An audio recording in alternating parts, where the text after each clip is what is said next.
Aprendimos a quererte desde la histórica altura donde el sol de tu bravura le puso cerco a la muerte. Aquí se queda la clara, la entrañable transparencia de tu querida presencia, comandante Che Guevara.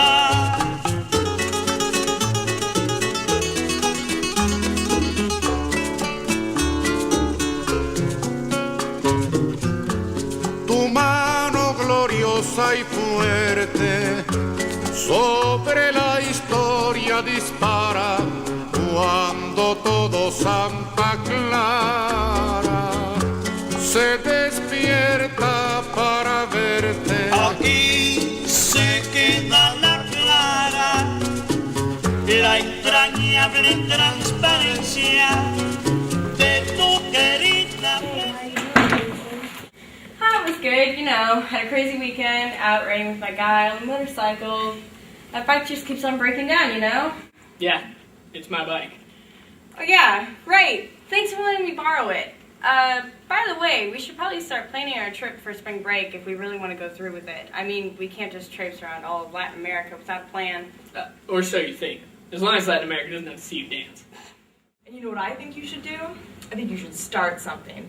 It's a grave injustice that the coffee shop isn't open until 7 p.m. on Sundays.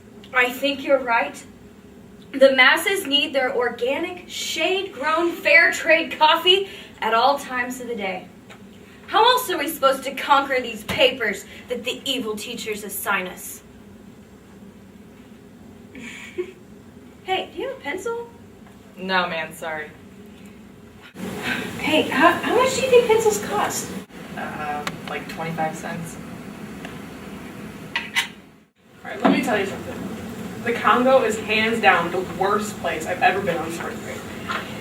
If you're thinking about it, I would definitely reconsider. There are 1, 2, even 3 places that are way better vacation destinations. Look into the Caribbean. I've only heard good things.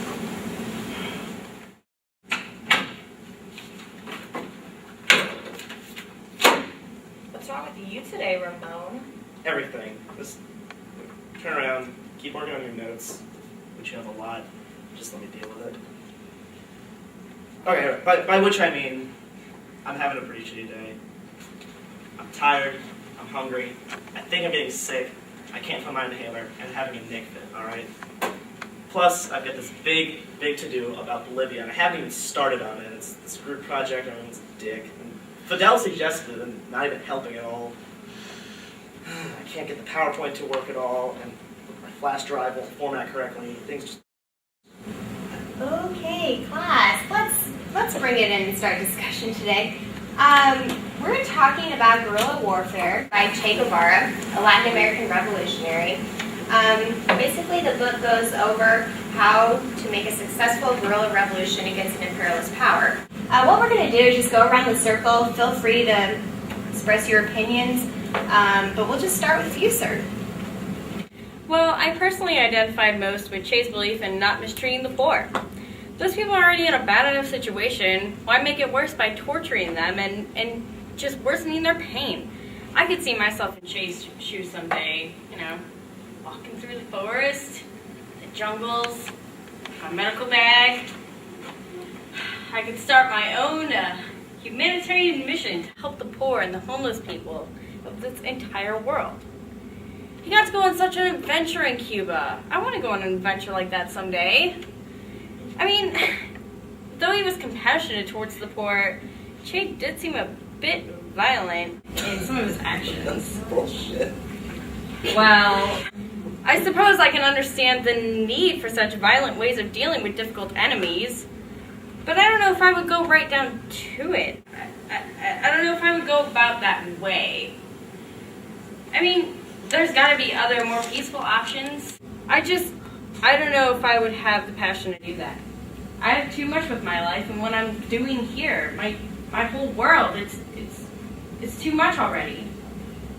Overall, I think Che had some really good ideas, especially about poverty-ridden peoples. But he tended to be a lot too violent for my taste. Yeah, but sometimes peaceful options don't work. No matter how peaceful you are, people will always take advantage of you. Look at the Native Americans. Many of them were peaceful people. They even helped the Pilgrims who were suffering in the cold New England winter. And how did the American government pay them back? They sold them smallpox-infested blankets. If the Native Americans would have fought back, the world would be a better place. Thanks, Ernesto. But Fuser, you basically think that Che's ideas in guerrilla warfare worked, but you didn't agree with the violence he used against his enemies, right? And that's good. But do you think violence is necessary sometimes? Well, I mean, as long as it doesn't hurt the peasants, I guess it could be a possibility. But, I mean, you just don't have all the time in the world to sit back and wait for a peaceful option to appear.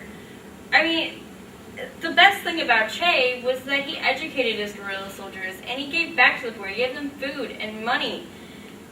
And I mean, hey, I gave a homeless guy $10 in a granola bar on my way over here. That's a lot better than killing those who tormented him. Okay, good. Does anyone have similar opinions to the Fuser? Personally, I think Che's need to get himself a girlfriend. I mean, all he talked about was the guns and fighting in his cause, but what he really needs to realize is most of us aren't going to be guerrilla warfare fighters. So I just think he needs to be a doctor, because that's where the girls, fame, and fortune are. Alberto really wants to become a doctor. Maybe he can cure Fuser's asthma so we don't have to sit around and make fun of him for sounding like an 80-year-old smoker. Speaking of smokers, Fidel, I thought I told you last class period to stop smoking and put the cigar away. Okay, let's hear from some others about this. Yes. Yes. I really liked the book. I thought the ideas were like spot on. I'm sure the stuff about training is right, but what I really liked were the ideas and how he puts them forth. Like the idea of the revolutionary, not being just a guerrilla, but a social reformer, and an honorable person that you aspire to become. Also, I really like that he sympathizes with the plans of the people and to help with land reform and education. You get the sense that Che really cared about the people, and he wanted the people to be able to fight for themselves and to get rid of the imperialist monopolies. I think that the book is very interesting and spot on. What do you think about Che's interactions with the peasant population? Were they essential for a successful revolution? Yeah. Without the approval and the help of the peasants, Che would have not been able to succeed. With their support, the revolutionaries were able to drum up others from the population as a whole. Not only was it a great deal for the guerrilla fighters, but the peasants were also recruited. But you need more than just peasants. You need willing people who are ready and there to fight and die for the cause. And just relying on peasants is wholly ridiculous. I completely agree with Ernesto. The peasant support is instrumental in the guerrilla movement. And it's instrumental in the success of the Cuban Revolution. I mean, guerrilla warfare sets out excellent rules for interacting with them and getting their support to fight against imperialist governments and their corrupt leaders. Down with imperialism! Revolution! But I told you last class period and numerous class periods before that you don't need to stand up and scream. Next class here. Now, Katu, do you have anything to say about this? Following Che's guide, nothing should go wrong. Unless, I suppose, if others around the world refuse to listen to such sound advice, things could go horribly, horribly astray. But again, I mean, who would refuse to listen to the advice of the world's most tested and prominent guerrilla fighter? If it worked for Cuba, it should work everywhere else.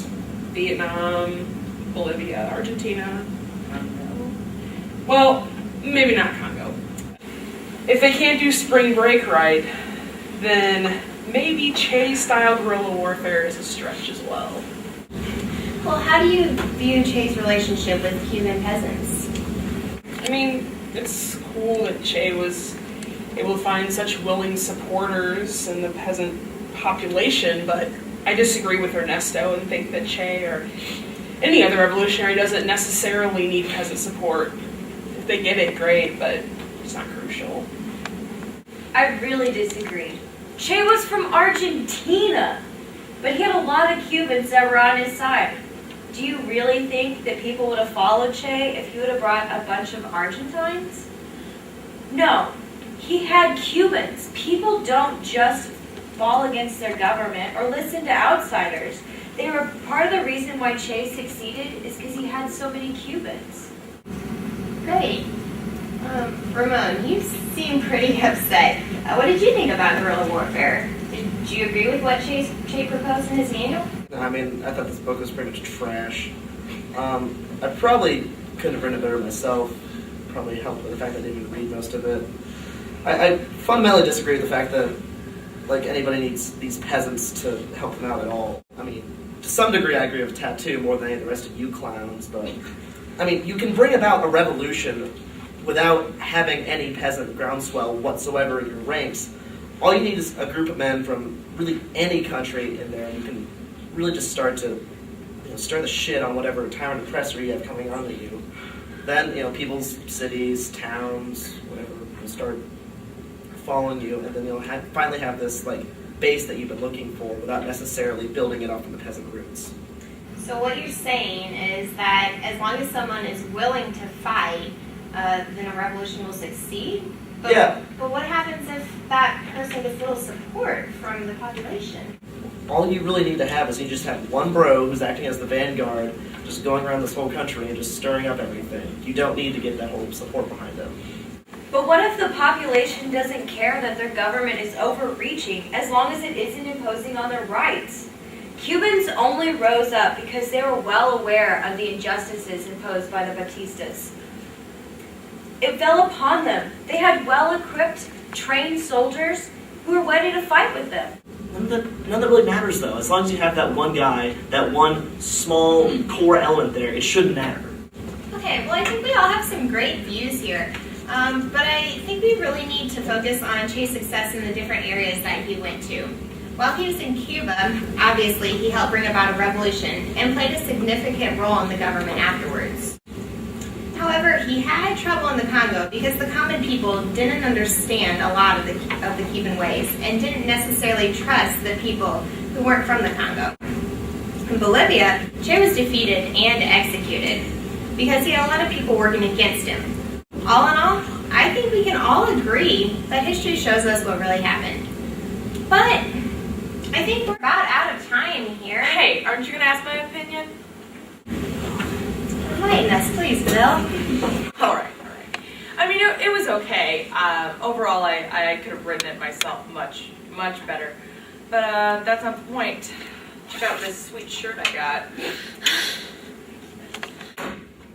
Screw this. I'm out. Fidel.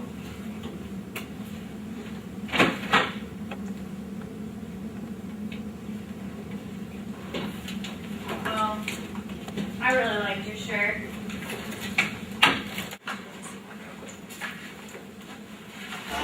Che Guevara.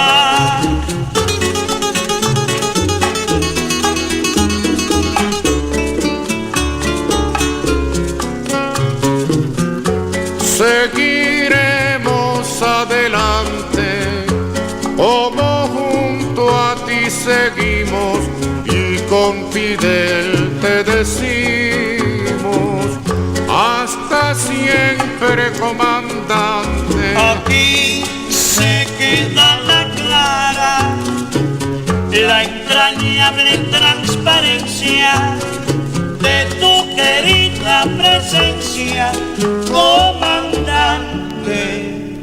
Che Guevara.